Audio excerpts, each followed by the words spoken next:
Dear friends, good morning and welcome to each of you. As we gather together to worship God this morning, the first Sunday of this month, let us experience the mighty presence of God in our midst and the worship that we offer to Him be acceptable in His sight, and this time of worship be a great blessing for all of us. Let us pray. Almighty God, our loving Heavenly Father, we thank you, Lord, and we bless your name. We worship your majesty and we bow down before you for all the goodness and mercy that surrounds our life day by day. We have just started this new month, and on this Sunday we have gathered together to worship you, remembering all your blessings in our life, in our families. And we commit ourselves to you, Lord, that we may be instruments in your hands. You can use your children to be the channels of your blessing. Therefore, help us to remain in your hands as instruments for you, so that you can use us as you will and as you plan. Let this time of worship bring us great joy and happiness in our hearts. And so many unexpected blessings may be given to each family worshiping you this morning. Accept our worship and lead us. In Jesus' name we pray. Amen. For the glory of God and to begin our morning worship, let's together join in the singing of the hymn, My Hope is Built on Nothing Less.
friends, we have come together this morning to hear God's word, to praise Him, and to place our petitions and supplications.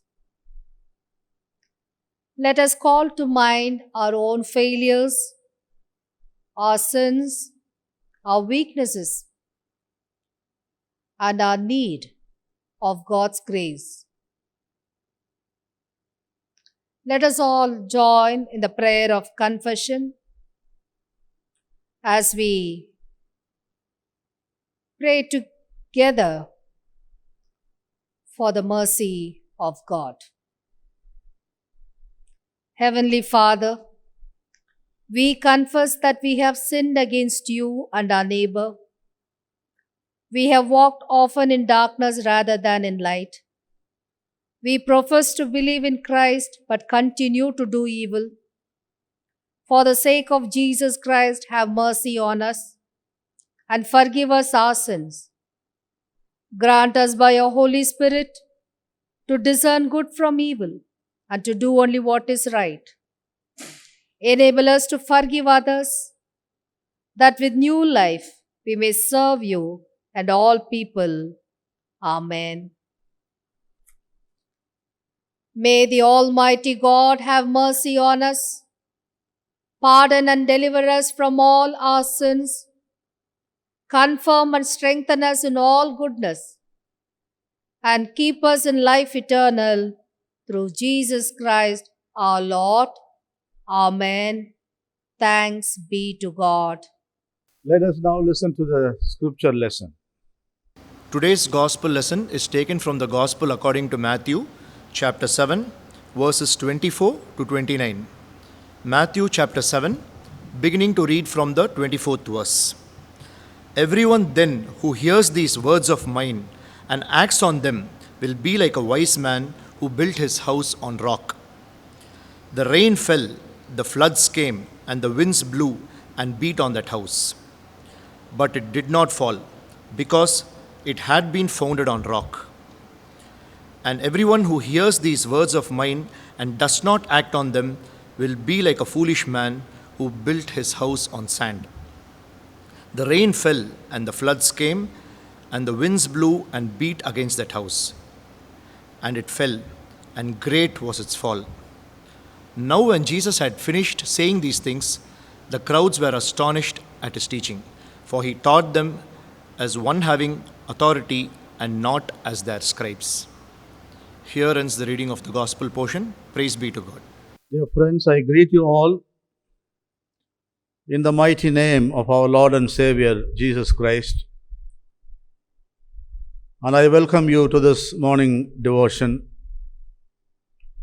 We have a topic given to us, theological education, equipping the saints. This topic may sound strange to us because we think theology is meant for pastors, preachers,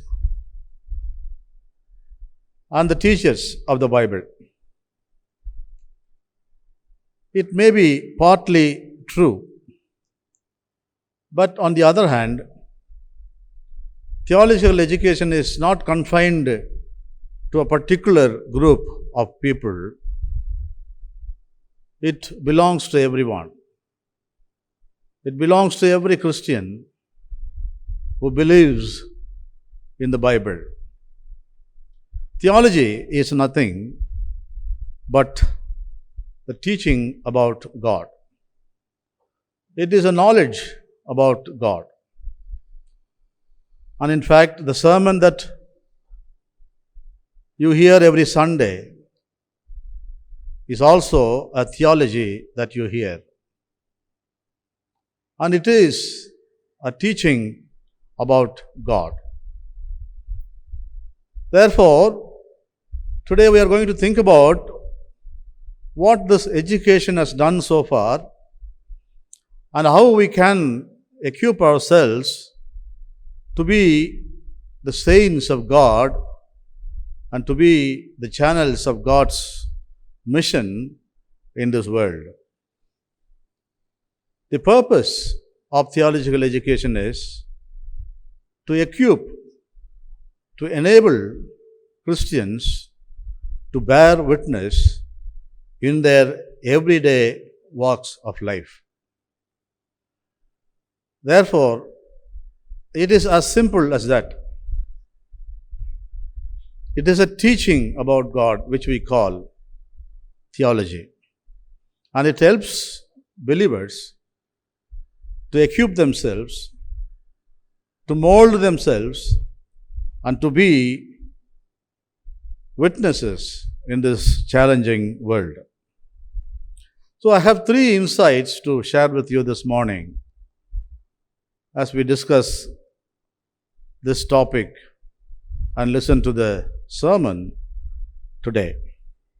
The first thing is the background of theology. In other words, theological education in the Bible. In the Bible, in every book we see teachers doing the ministry of interpreting God's word to the people they minister to. Starting from Abraham,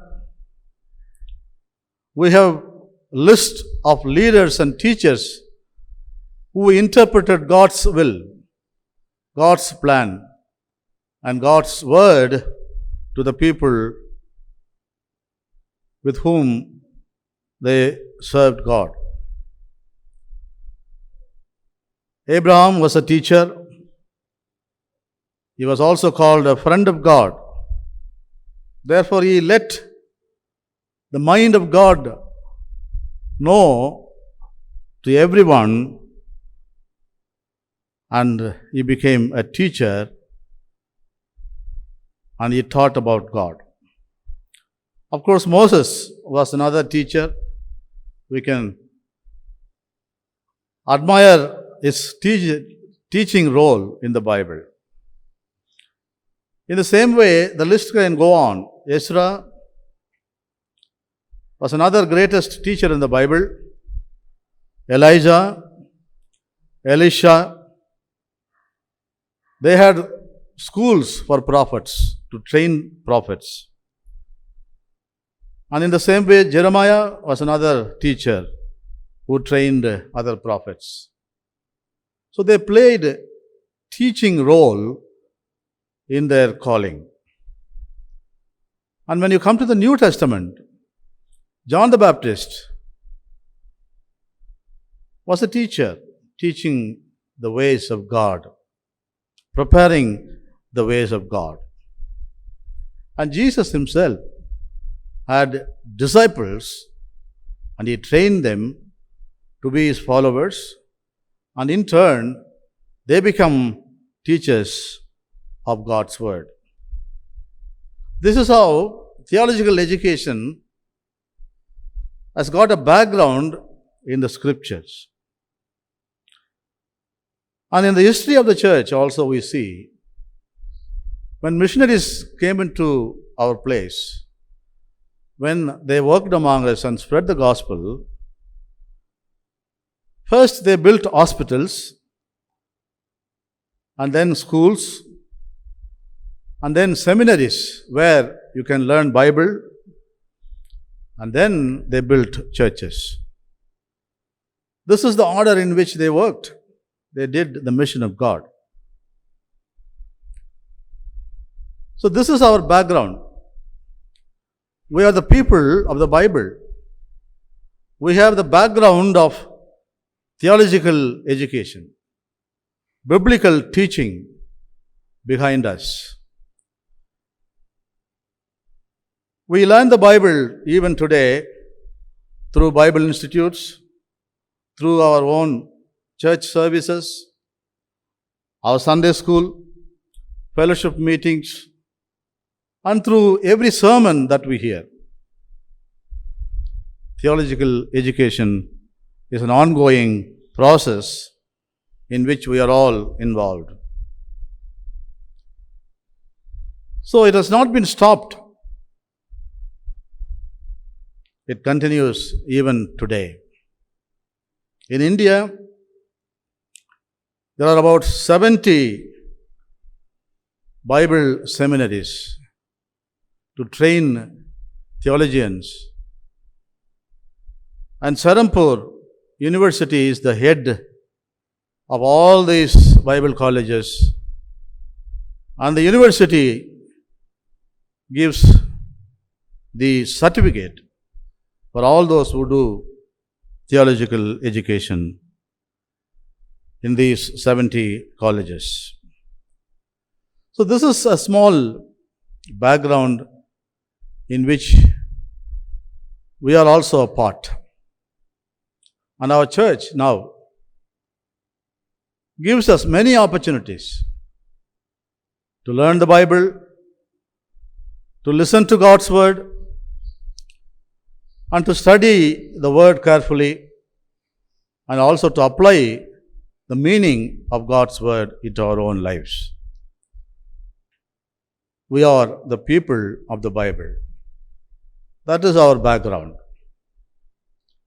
The second thing that I would like to share with you this morning, when we think about theological education and how it does equip God's children for the mission, there is another thing that we need to keep in mind. The base for our belief, the base for our faith, and the base for our theology that we believe in. Matthew 7:24, we read, "Therefore everyone who hears these words of mine and puts them into practice is like a wise man who built his house on the rock." The base for our mission is the Bible. Everyone who hears my words and puts them into practice is a wise man, and he stands on the rock. The base on which we stand is the Word of God. And the Word of God is our textbook. Bible is the textbook that we study. We have a background. We are the people of the Bible, and the Bible is our textbook. But where do we go to learn more about the Bible? Can everyone go to seminary or Bible colleges to learn theology? It is not possible. Or should we always depend on Bible teachers to understand the Bible? No, not necessary. Then how do we learn the Bible? It is by self-study. We have to study our own Bible. We have to meditate on it. And we have to memorize it. We have to understand it. We have to analyze the word and then make it our own. So self-study is the best way to learn the Bible today. Psalm 1 verses 1 to 3 defines our role in reading the Bible. It says, "Blessed is the man whose delight is in the law of the Lord, and who meditates on his law day and night. That person is like a tree planted by streams of water, which yields its fruit in season, whose leaf does not wither. Whatever they do prospers." Self-study is emphasized in the first psalm. Blessed is the man who meditates on God's word day and night. We must understand the meaning of reading the Bible and studying the Bible. Reading the Bible is one thing, and studying the Bible is quite another thing. We can read the Bible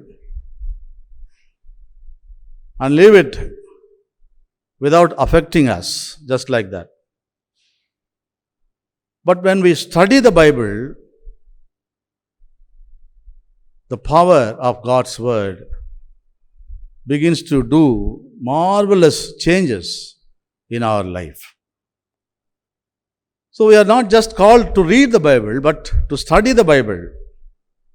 Blessed is the man whose delight is in the law of the Lord and who meditates on his law day and night. It's not just reading, but studying and meditating.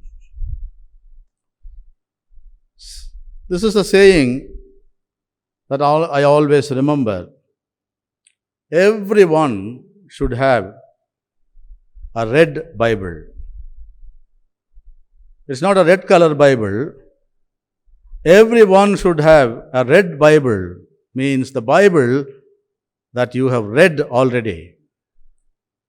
Not only one time, maybe 2 times or 3 times. Everyone should own a red Bible with him or with her. In John chapter 5, verse 39, Jesus himself proclaims, "You study the scriptures diligently, because you think that in them you have eternal life.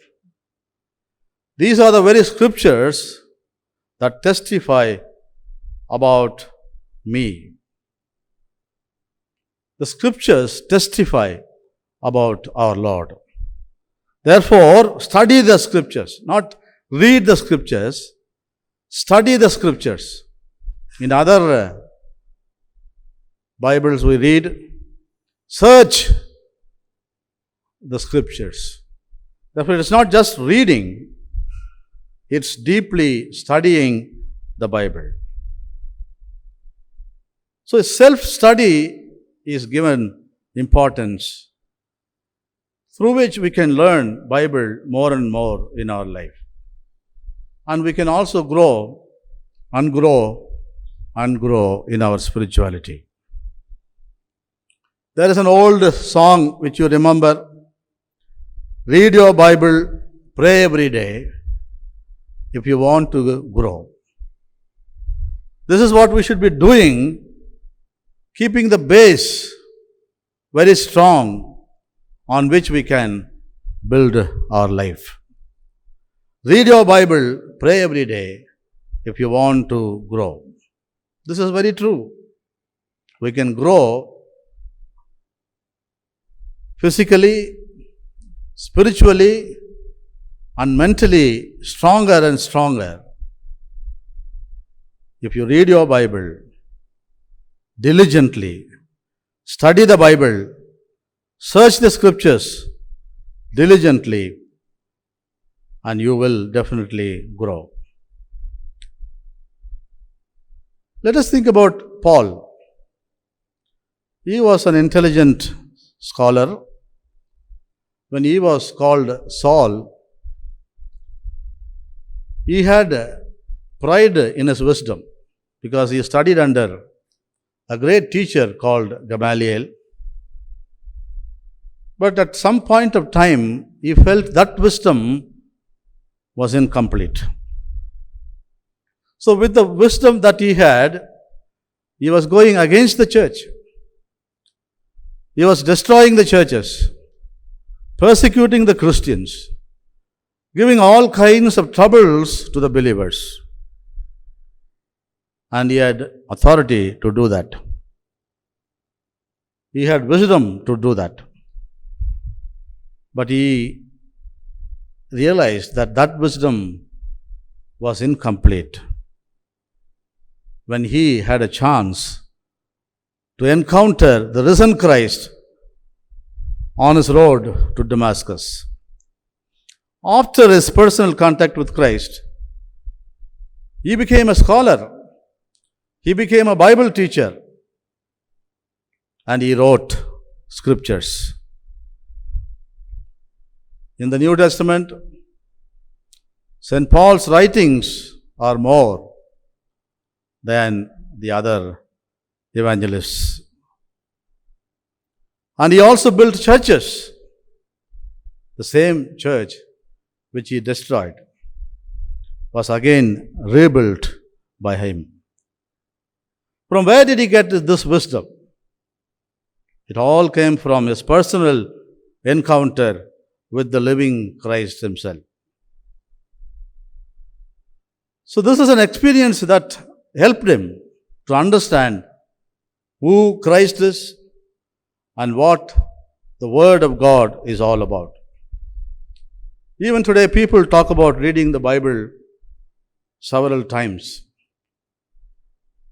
But my question is, how many times the Bible has read you? You might have gone through the Bible many times, but have you permitted at least once? Have you permitted the Bible to go through your life?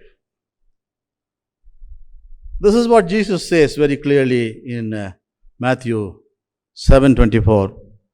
Everyone who hears these words of mine and puts them into practice is like a wise man who built his house on the rock.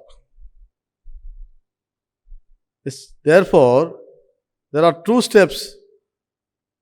You hear the word and then you put them into practice. Many people stop with this first step. I hear the word, I hear the sermon, I hear preaching. That's all. But the second step is important. All those who hear these words and put them into practice are wise people. So you and I have to examine ourselves and see whether we have done the second step in our life any time. That means putting God's word that we hear into practice. So friends, how is our knowledge about Bible? How much have we learned? How much have we studied?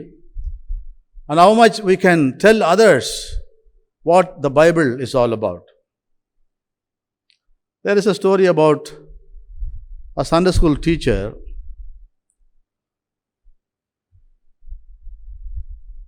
who took charge of a Sunday class for the first time, and he wanted to test the knowledge of the students. So he asked a question: who knocked down the walls of Jericho? All the boys denied having done it. And the teacher was shocked by their ignorance. So she came to the elders of the church and reported, this is what Sunday school students are saying. Not even one of them knows who knocked down the walls of Jericho. And the group of elders, they remained silent until finally one senior elder spoke up. He says, teacher, this appears to be bothering you a lot, but I have known all those boys and girls since they were born, and they are good. If they said they did not know who knocked down the wall of Jericho, I believe them, they said the truth. So, let us not make it a big issue. Let's just take some money out of the restoration fund, fix the walls, and let it go at that. There we see the ignorance of so many Christians with regard to the Bible which they own. If the Bible is not our base, then our existence has no meaning in this world. Friends, we have talked about the background to theology, the base of theology, and thirdly, I would like to share with you another insight which directly corresponds to our own personal lives. In this parable that Jesus spoke, he speaks about two buildings. The building is the third thing that we need to analyze today. We read about two builders who built two buildings in Matthew chapter 7, verses 24 onwards. A wise man built his house on the rock. A foolish man built his house on sand.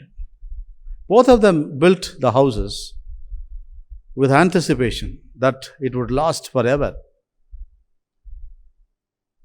Both of them had great expectations in their work, in their mission, in whatever they did. They expected a lot.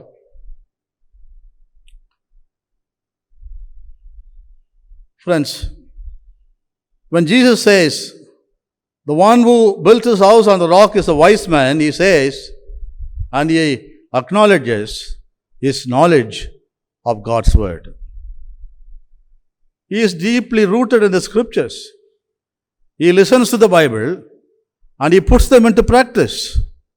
Therefore, he is standing on the solid rock and his house is built on the rock itself. And Jesus also explains about the foolish man who only hears the words of God but never puts them into practice. And he is a foolish man and he builds his house on the sandy soil. This is how he differentiates between the two builders. One who has the knowledge of the Bible, who completes both the steps of hearing and also putting the words into practice, and the other who has a little knowledge of the Bible but never puts them into practice. Now the question comes to you and me today: why do we need the knowledge of the Bible at all? The answer is, we need the knowledge of the Bible to cope with our life situations, the challenges, the storms, the winds, and the floods that we may face in our day-to-day life. In order to cope with all these struggles and challenges, we need the knowledge of the Bible. Let me ask you another question today. Are you a rock builder or a sand builder? Where is your base? Is it on a rocky ground or on a sandy ground? This is very, very important for us to examine today and see where do we stand. Because our survival depends on where we stand. If you want to come out of the storm, if you want to overcome the wind and the floods, then you need to depend on your base. And one who stands on God's word, is spiritually, physically, and mentally strong. Nowadays, we talk about immunity and infection too much. Let us relate both these realities to our daily situation today. Spiritually, we talk about being strong, and that strength comes to you and me by studying God's Word. In the same way, physically, if you are and your immunity is good, you can, just like anyone, avoid anything infecting you. So both in our physical and in our spiritual life, we need a strong base to stand upon. We need a solid ground where we can always rest and do whatever God wants us to do. Therefore, let us take it seriously. It's not just reading, it's studying the Bible and making it our solid ground. Martin Luther explains how he used to study his own Bible. He says, I study my Bible like I gather apples in a tree. First, I shake the whole tree that the ripest fruits may fall. Then I shake each limb, and when I have shaken each limb, I shake each branch and every twig. Then I look under every leaf. This is the way I study my Bible. I search the Bible as a whole,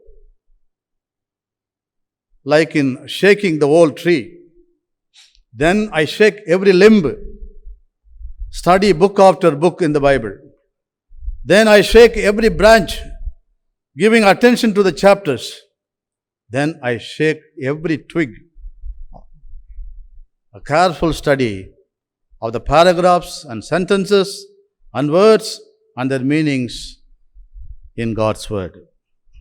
Bible is our map, but it does not take you automatically where you have to go. The book will show you the route, and you will have to take efforts to reach your destination. Friends, we are going through a tough time nowadays. Pandemic, lockdown, curfew, disease, infection, quarantine, all these are the challenges that we are facing today. In these situations, where do we stand? And where do we base our faith? And where do we put our expectations? Is it on the Word of God? This is the one thing that we need to analyze today. And if we are not in the right way, we need to repent and use the time properly. And not only read, the study of the Bible is much more important.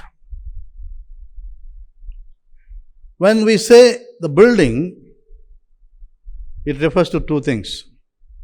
It refers to the physical structure of a church. A building needs to be very strong.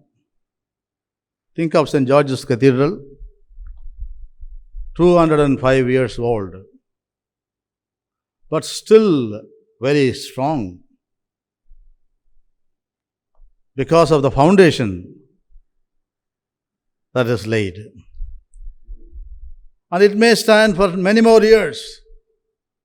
It will be a blessing for many more years for you and me. Building needs to be strong.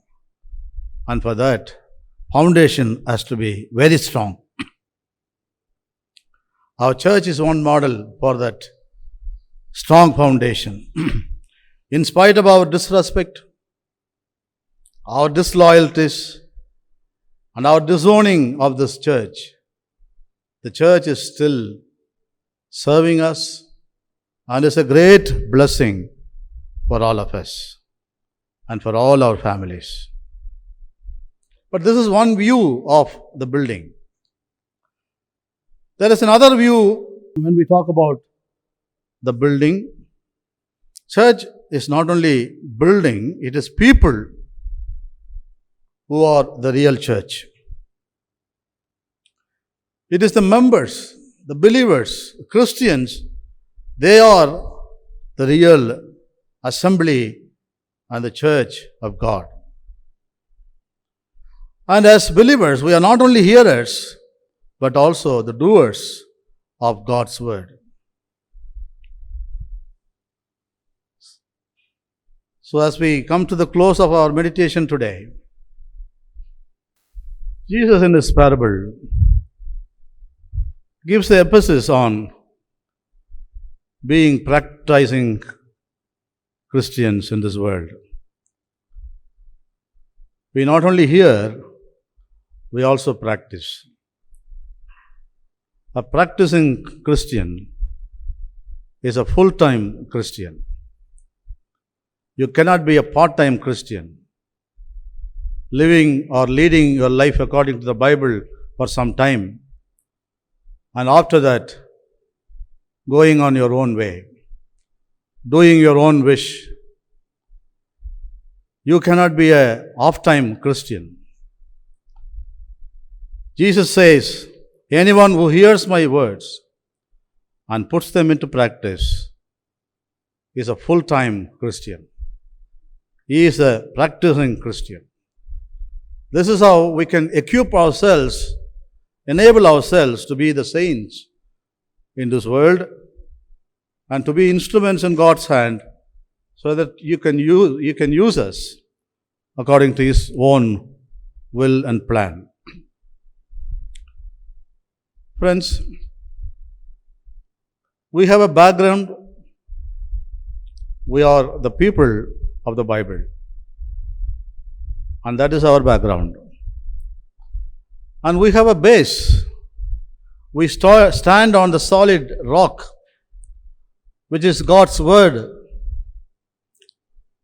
And we will never fall down. And we will face any storm or any wind, any flood that may shake us.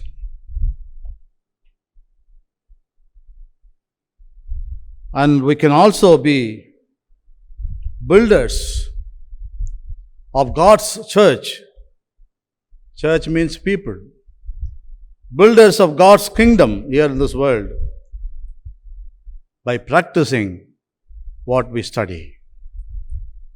These are the three things that comes to our meditation today: the background, the base, and the building.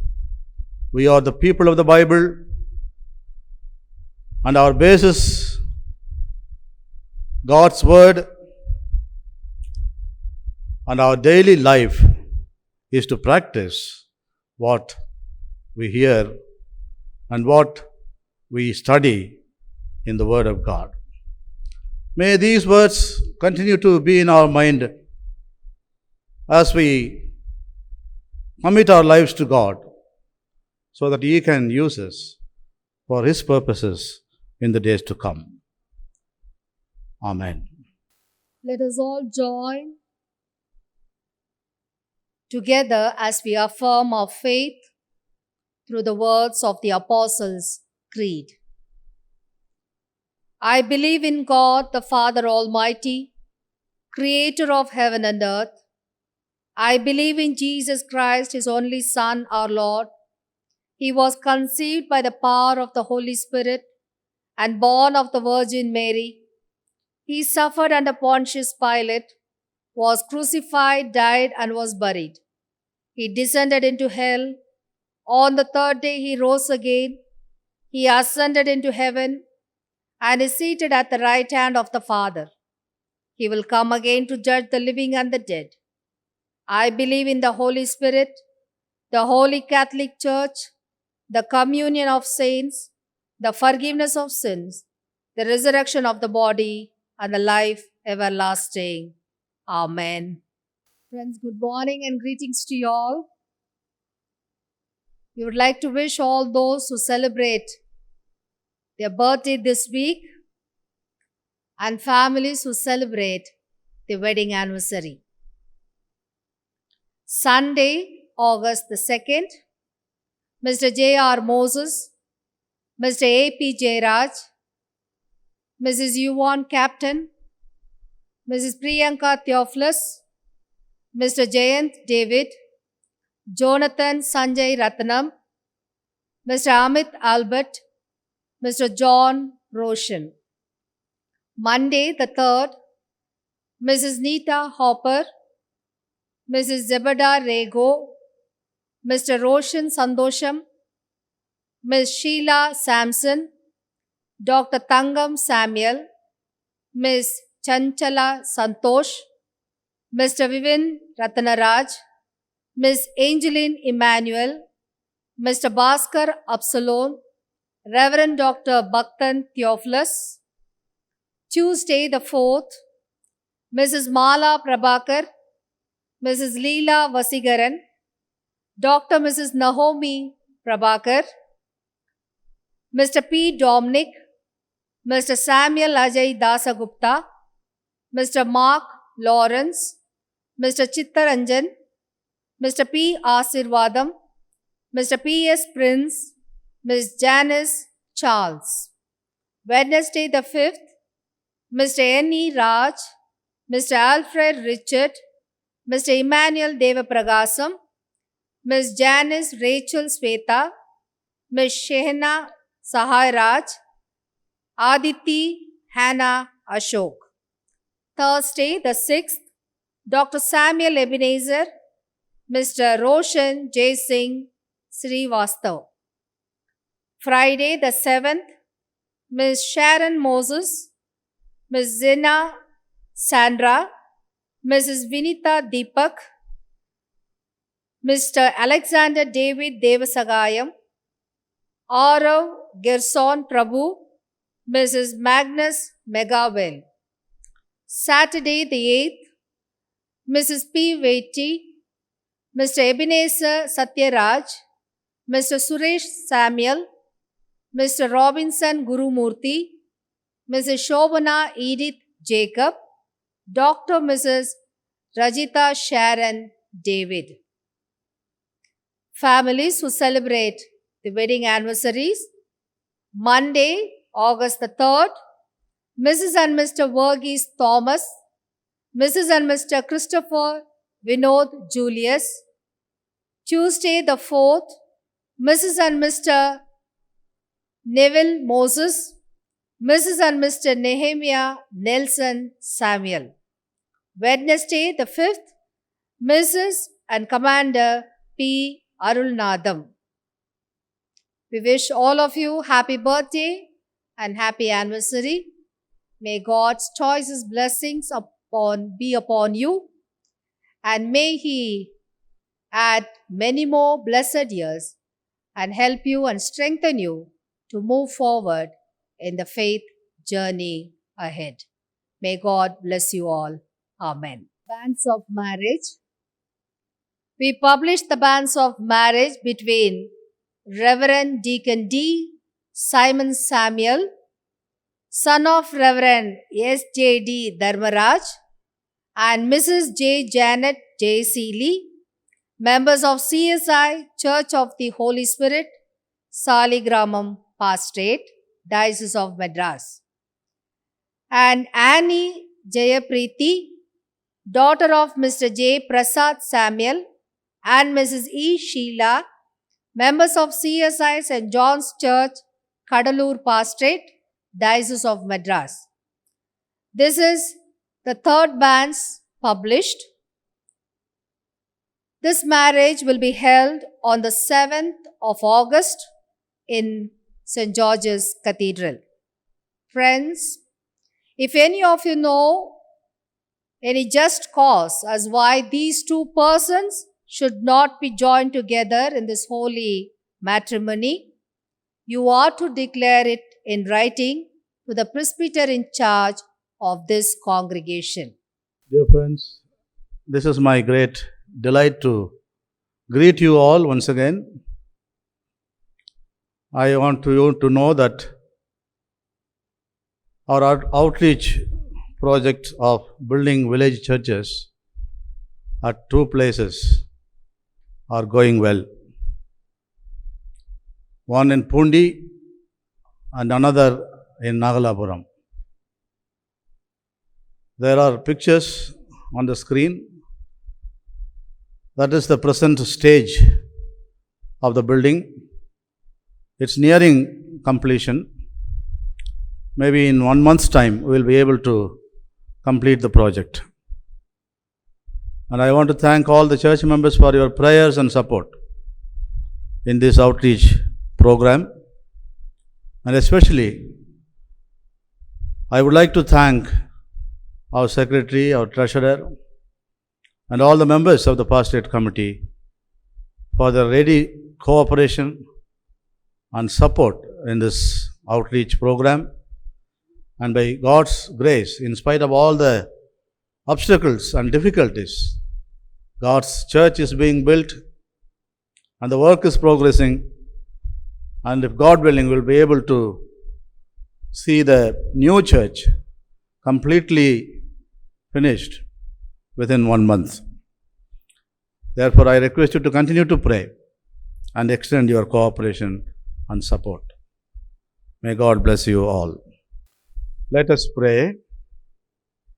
Almighty God, we have come to the close of our worship this morning, and we cherish your presence, and we depend on your guidance and on your strength and on your daily grace with which we can continue our journey throughout this month. Thank you, Lord, for teaching us and for explaining to us the relationship between the Word of God and ourselves. We are the people of the Word, the people of the book, the people of the Bible.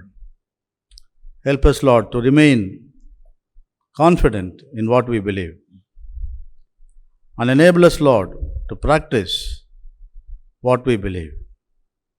Continue to be our support in our daily walks of life, that our life may be a witness for others.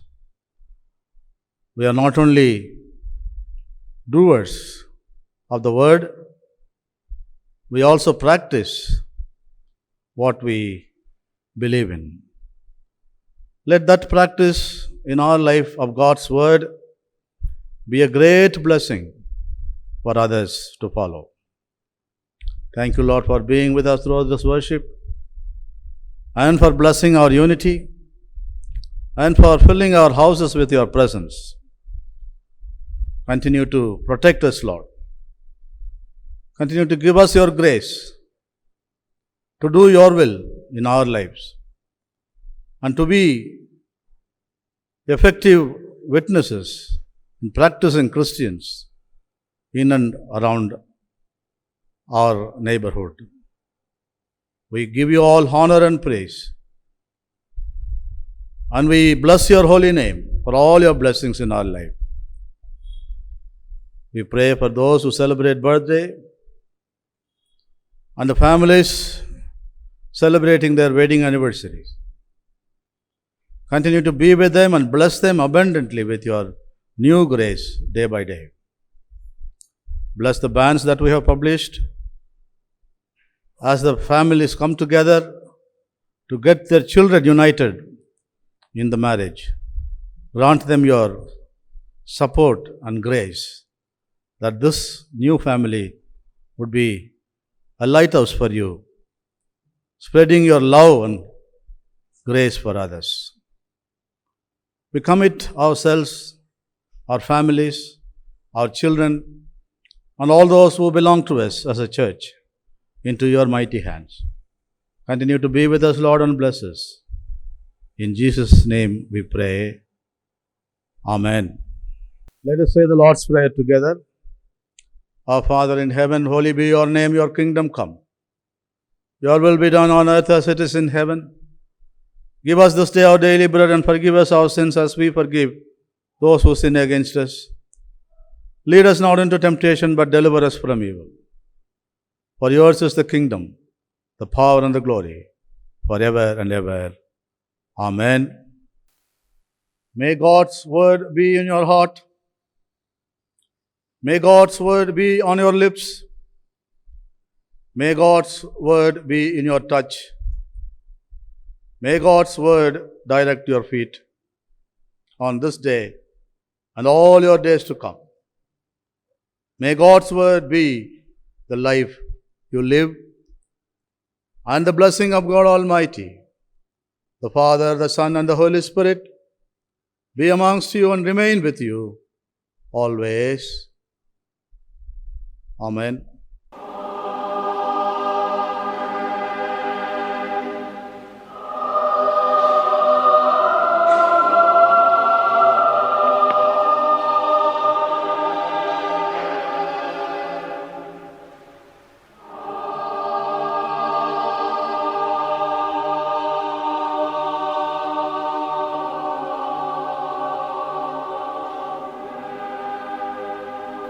The peace of God be with you all. Amen.